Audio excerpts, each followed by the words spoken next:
Akamiz truba svarka qildilar. Xudo xolisa, xudo nasib qilsa, obratniy valiklarni ko'ramiz hozir. Jigarlar, obratniy valik o'zi standart bo'yicha 2,5 mm bo'lishi kerak. Ikkita joyda pirikatlari bor, lekin idealniy chiqqan. Yaxshi, bir tekis.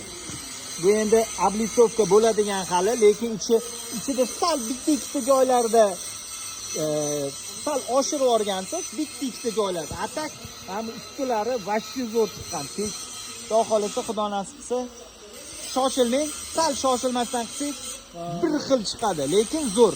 Gap yo'q. Bundan ham zo'r chiqadi hali, lekin ikkita joyda zamoklarni aytmasa, tekis cho'tki chiqqan. Prixvatga turgan joylarida.